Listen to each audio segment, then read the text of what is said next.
Napakagandang lugar. Oh. So yan, inabot na kami ng ulan. Hindi ko na rin alam kung saan yung anong eksaktong lugar namin. Pero nandito pa rin naman kami sa Benguet Nueva Ecija Road. Tapos lumalabas dito sa mapa, madadaanan namin yung Ambuklaw Dam access road.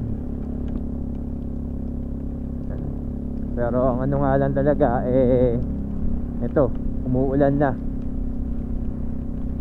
Kaya hindi lang kami masyado na tatamaan ng ulan na bumabagsak, dahil sa mga puno na rin, tulong na rin. Pero yung lamig, iba na. Nararamdaman ko na yung lamig. So siguro hahanap na lang din muna kami ng pagsisilungan, dahil baka pagdating namin dun sa pupuntahan namin, mukha na kaming basang sisiw. So angat lang muna tayo ng konti, hanap tayo. Mga kalok, so huminto muna kami dito sa parang waiting shed, dahil lumalakas ng ulan. Mahirap na, sabi ko nga, wala tayong kapoteng dala. Baka pagdating natin doon sa pupuntahan natin, mukha na tayong basang sisiw, saka maginaw, mahirap magkasakit. So nakakapote na tayo, sinuto na lang din yung kapote nating maliit. Pero yun, nag-aalala lang ako, baka kasi nababasa na rin si Missy. Pero sabi niya, hindi naman daw gaano. Pero yun, okay na rin. Pero ngayon tong nadadaanan natin ngayon, gusto ko lang sa inyo ipakita na medyo nagsisiro visibility na rin kahit pa paano, dahil yung ulap napupunta na talaga sa kalsadahan. Ayan o, pansinin nyo na, no? Diba? Kaya doble ang ingat, kasi may mga parteng landslide. Yung mga nagkaroon ng landslide noong mga nakaraang bagyo. At normal kasi dito yung nagkakaroon ng landslide kahit sa pag-uulan lang. Kaya kailangan natin talaga magdoble ingat talaga dito sa ganitong lugar. Yan. Sa loob tayo ng ulap, ang sarap, ang lamig. Yun, welcome Barangay Castillo Village. Saka kanina medyo dumulas tayo dahil meron akong dinaanan na panay putik yung kalye. Buti na lang maikli lang, kaya nakabawi agad yung mga gulong natin. Kasi wala talagang makapit na gulong sa putik na madulas. Dito ngayon dahil tignan nyo yung sa mismong lapag ko, may umaagos na tubig. Tapos may kasamang mga putik na galing yan sa landslide. So dahan-dahan lang. So ang technique dito, para hindi kayo masiraan ng preno, so dapat pitik-pitik lang, hayaan lang nyo mag freewheeling yung gulong nyo. Pitik-pitikan lang nyo ng preno. Pag alam nyo nang masyadong bumibilis, pitikan lang nyo. Kasi since wala tayong engine brake sa mga scooters, diba? So ganun lang.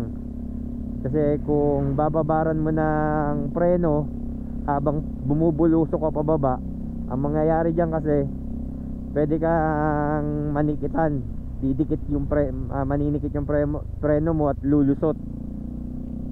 So ang cause no, pag sobrang init na yung rotor disc, pati yung caliper.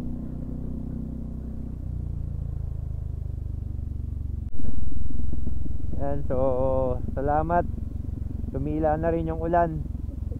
Tapos ganito pa yung view na ibibigay sa'yo. Kaya talagang maraming salamat. Nga lang, kailangan pa rin talaga natin mag-ingat. Yan, kung mapapansin nyo, ang dami ng landslide area dito. Mga gumuho na talaga.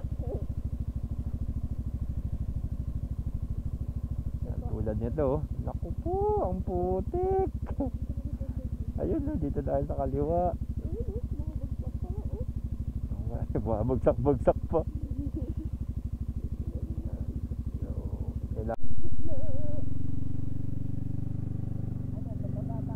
Hindi, huwag kang bababa.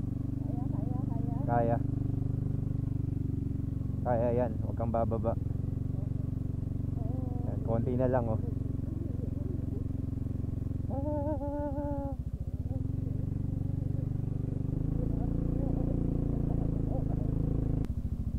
Pero to, grabe ganda.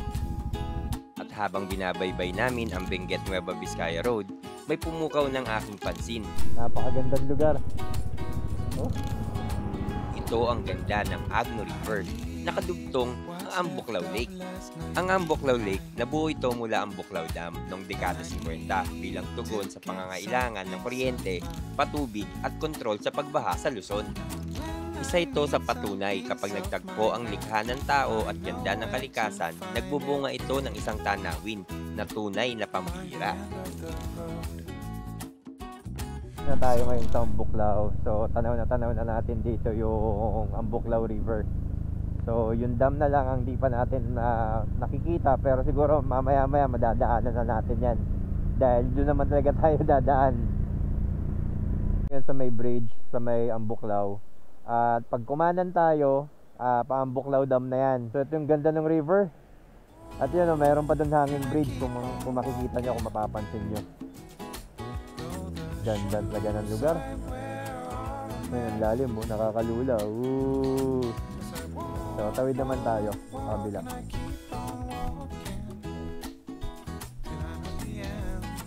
So ayan, dito may parang ginagawa nila yung dike. Lalaki ng bato, oh. Ganda, oh. Pero bawal maligo dyan, baka isipin nyo, baka pwedeng maligo. Actually, bawal maligo dahil masyadong malakas yung current at baka pwede kayong tangayin kung saan. Ganda. So tara na. Ayan si Mrs. oh. Ano masasabi mo? Hotdog? Off to leave behind, gotta be careful.